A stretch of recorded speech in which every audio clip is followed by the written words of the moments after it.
Side రానా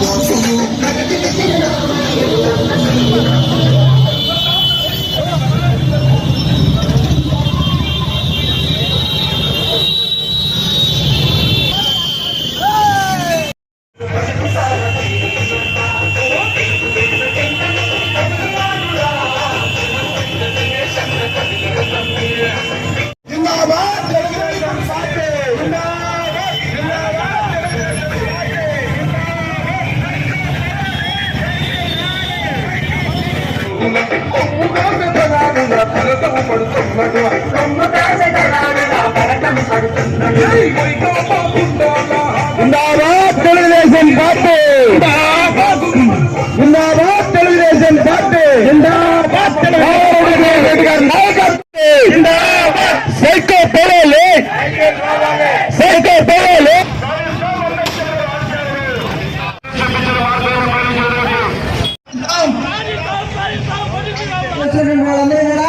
ఈ సభ ముందర ఒక్కడైనా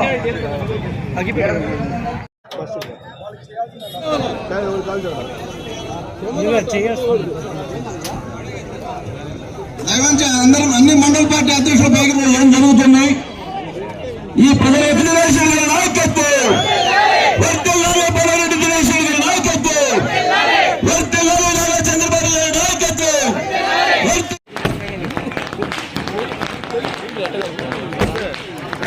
నువ్వు చేయాలి.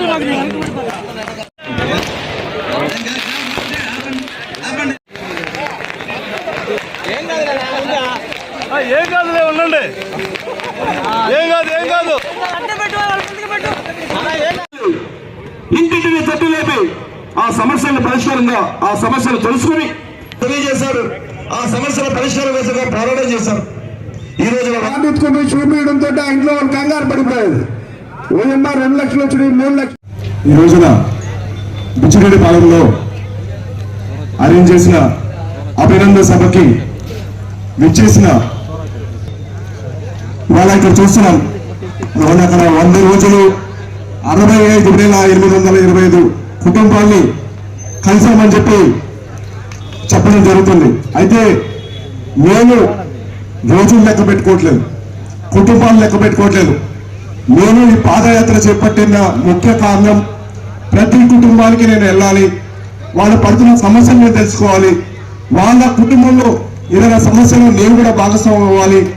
రేపు తెలుగుదేశం పార్టీ గెలిచిన తర్వాత నేను ఏ విధంగా వీళ్ళందరూ కూడా ఇవాళ కోవిడ్ నియోజకవర్గంలో నేను కలిసిన ప్రతి కుటుంబం కూడా ఇవాళ నా అన్న చెల్లెళ్ళు, అక్క చెల్లెళ్ళు, అలానే అన్న తమ్ముళ్ళు, అలానే వాళ్ళే నా అవతాతల్లానే నేను భావిస్తూ ప్రతి ఒక్కరు కూడా నేను ఆప్యాయంగా పలకరించి వాళ్ళందరినీ సమస్యలు తెలుసుకొని, అలానే యువత పడుతున్న సమస్యలు తెలుసుకున్నాను, అవతాతలు పడుతున్న సమస్యలు తెలుసుకున్నాను, మత్స్యకార సోదరులు పడుతున్న సమస్యలు తెలుసుకున్నాను, చేనేత వర్గాలు పడుతున్న సమస్యలు తెలుసుకున్నాను, వడ్డన సోదరులు పడుతున్న సమస్యలు తెలుసుకున్నాను, రచిత సోదరులు పడుతున్న సమస్యలు తెలుసుకున్నాను.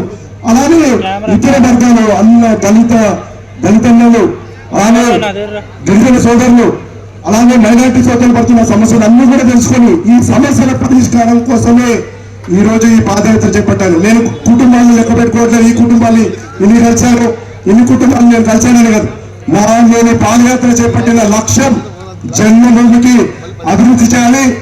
నా ప్రజలు వీళ్ళందరూ నా కుటుంబ సభ్యులు కోవిడ్ నియోజకవర్గంలో మా నాన్నగారు రాజకీయాలకు రావడానికి ఏకైక లక్ష్యం కేవలం జన్మభూమికి రుణం తీర్చుకోవాలి. ఈ భూమి మీద నేను పుట్టాను, ఈ భూమికి నేను రుణం తీర్చుకోవాలి, ఈ భూమిని నేను అభివృద్ధి చెందాలని చెప్పి ఆ లక్ష్యంతో 2004 సంవత్సరంలో రాజకీయాల్లో 2000 సంవత్సరం నుంచి కూడా రాజకీయాల్లో ఉన్నారు. 2004 సంవత్సరంలో ఎమ్మెల్యేగా మీ అందరికీ సేవలు అందించారు. అప్పటి నుంచి కూడా 20 ఏళ్ల పాటు ప్రజలే వాళ్ళ కుటుంబం ఇక్కడున్న కోవిడ్ నుంచి కనుక ప్రజలే కుటుంబ సభ్యులుగా మీ అందరితో వివరించారు. గడపలు ఇప్పుడు వరకు పూర్తి చేశాం. ఇంకా 40,000 గడపలు ఉన్నాయి. రానున్న రోజుల్లో ఈ గడపలన్నీ కూడా చెక్కుతారు. వీళ్ళందరి సమస్యలు కూడా తెలుసుకుంటా ముందుకెళ్తాను. నా ఏకైక లక్ష్యం తెలుగుదేశం పార్టీ జెండాని కోవిడ్ నుంచి ఎగరేయాలి. ముఖ్యమంత్రిగా నారా కేవలం నా కోసం కాదు, మా నాయకుల కోసం కాదు, కోవూరు నియోజకవర్గ ప్రజల కోసం, ఆంధ్ర రాష్ట్ర ప్రజల కోసం. అదే నా లక్ష్యం. ఆ లక్ష్యం నేను గురి పెట్టుకొని అదే లక్ష్య సాధన కోసం రానున్న రోజుల్లో కూడా నేను పనిచేస్తాను. మీ అందరూ కూడా నేను ఒకటే కోరుకున్నాను, రాబోయే 60 రోజుల వరకు ఒక యుద్ధకాలం. ఈ 60 రోజులు మనమందరం కూడా సమిష్టిగా పనిచేద్దాం. మన లక్ష్యం కేవలం తెలుగుదేశం పార్టీ జెండాని కోవూరు నియోజకవర్గాన్ని మనం గెలిపించుకొని కోవూరు నియోజకవర్గానికి తెలుగుదేశం పార్టీ జెండాని వేసి నారా చంద్రబాబు గారికి మన నియోజకవర్గాన్ని మనం గిఫ్ట్ గా ఇద్దాం. అలానే ఇక్కడ మన ప్రాంత ప్రజలు పడుతున్న ఇబ్బందులను కూడా తొలగించడమే మన లక్ష్యంగా మనం అందరూ కూడా పనిచేద్దాం.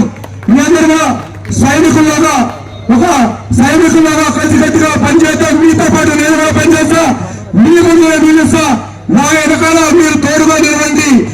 ఖచ్చితంగా గెలుపొందడమే దాంట్లో ఎటువంటి సందేహం లేదని చెప్పి ఈ రోజు మీ అందరి ముఖంగా నేను తెలియజేస్తున్నా. మనమందరం రానున్న 60 రోజులు అందరూ కూడా తెలుగుదేశం పార్టీ కోసం పనిచేద్దాం. రేపు మీ అందరి భవిష్యత్తు నా కోసం పనిచేసిన ప్రతి ఒక్కరి భవిష్యత్తు కోసం నేను మీకోసం పనిచేస్తా. రాబోయే 20 ఏళ్ల పాటు మీ అందరికీ తోడుగా ఉందని ఈ సభాముఖంగా తెలియజేస్తూ అవకాశం కల్పించిన వేదికని వేదికలో సోదర సోదరులందరికీ ధన్యవాదాలు తెలియజేసుకుంటూ మీ అందరికీ మరొకసారి ఈ అభినందన సభ ఏర్పాటు చేసిన మా కుటుంబ సభ్యులందరూ కూడా పేరు పేరు ధన్యవాదాలు తెలియజేసుకుంటూ ఈ 100 రోజుల పాటు ఎన్నో మండలాలకు వెళ్ళాం. అన్ని మన నియోజకవర్గంగా 5 మండలాలకు వెళ్ళాం, ఎన్నో గ్రామాలకు వెళ్ళాం. ఏ మండలానికి వెళ్ళినా ఏ గ్రామానికి వెళ్ళినా అక్కడ మా నాయకులు నాతో పాటు సహకరించారు. అందరూ కూడా నాతో పాటు అడిగేయడం జరిగింది.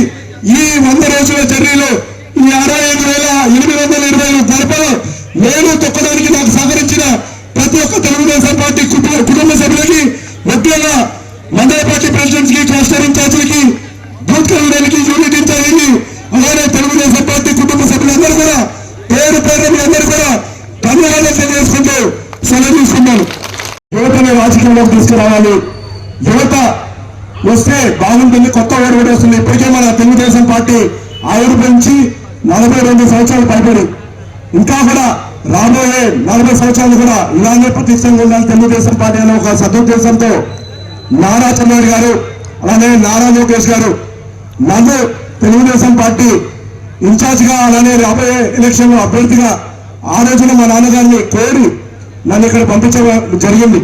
అయితే నేను ఇక్కడికి వచ్చేటప్పుడు కూడా మా నాన్నగారు ఏదైతే లక్ష్య సాధన కోసం ఆయన రాజకీయంలోకి వచ్చారో అదే ఉద్దేశంతో నేను కూడా రాజకీయంలోకి రావడం జరిగింది.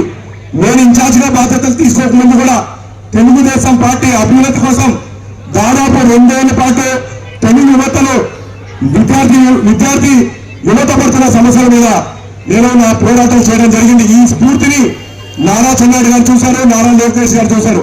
అందుకనే మా నాన్నగారికి ఈ ప్రపోజల్ పంపించడం కూడా జరిగింది. ఇవాళ రాజకీయాల్లోకి వచ్చింది డబ్బు సంపాదించుకోవడానికి కాదు, లేదా నాకేదో పదవులు వస్తాయని చెప్పి కాదు. ఇవాళ నేను మా హైదరాబాద్ లో నేను నా వ్యాపారం నేను చేసుకుంటే సంవత్సరానికి 100 కోట్ల రూపాయలు నేను సంపాదించుకునే నాకుంది. నా వ్యాపారాలు అలా కొనసాగించుకుంటూ ముందుకెళ్తే సంవత్సరానికి నేను 100 కోట్లు సంపాదించుకుని వెళ్ళొచ్చు. కానీ మా నాన్నగారు ఏదైతే లక్ష్యంతో ఈ రాజకీయాలకు వచ్చారో అది ఇంకా కూడా అవ్వలేదు. ఇంకా చాలా చేయాల్సి ఉంది కోవూరు నియోజకవర్గానికి. వాళ్ళ కోవూరు నియోజకవర్గ ప్రజలు ఎన్నో ఇబ్బందులు పడుతున్నారు. ఈ ఇబ్బందులన్నీ కూడా తొలగించాలంటే కేవలం రాజకీయాల్లోనే ఇవన్నీ కూడా సాధ్యమవుతుందనే ఒక లక్ష్యంతో జన్మభూమికి రుణం తీర్చుకొని జన్మభూమికి ఏదైనా చేయాలి, ఈ ప్రాంతాన్ని అభివృద్ధి చేయాలనే ఒక లక్ష్యంతోనే మాత్రమే నేను ఇవాళ రాజకీయాల్లోకి వచ్చాను. అందుకనే ఇవాళ ఇక్కడ ఇంతమంది చెప్పినా నేను ఏ కుటుంబానికి వెళ్ళినా ఆ కుటుంబం సమస్య తెలిసేదాకా ఆ కుటుంబం వాళ్ళ సమయంలో నేను చూసుకోలేదు. 2 నిమిషాల 10 నిమిషాల 20 నిమిషాలు చూసుకోలేదు. కొన్ని కుటుంబాల్లో 30 నిమిషాలు కూడా నేను కేటాయించడం జరిగింది. నేను కేవలం వాళ్ళకి ఒక భరోసా కల్పించడానికి నేను వాళ్ళ దగ్గరికి రావడం జరిగింది. వాళ్ళ సమస్యలు తెలుసుకొని రేపు మన తెలుగుదేశం పార్టీ అధికారం వచ్చిన తర్వాత ఈ సమస్యలు ఎలా పరిష్కరించాలో దీని మీద మేమందరం కూడా అధ్యయనం చేయడం జరిగింది. వీటన్నిటి కూడా నాకు ఏదైతే నా సోదరి మనులు, అవ్వాతాతలు, అక్క చెల్లెలు, అన్నదమ్ములు ఏదైతే నాకు చెప్పిన సమస్యలు ఏదైతున్నాయో ఆ సమస్యలు అన్ని కూడా రేపు తెలుగుదేశం పార్టీ అధికారంలో వచ్చిన తర్వాత ఖచ్చితంగా ఇవన్నీ కూడా చేసి తీరుతానని చెప్పి ఇవాళ కోర్ నియోజకవర్గ ప్రజలందరూ కూడా చెప్తున్నాం.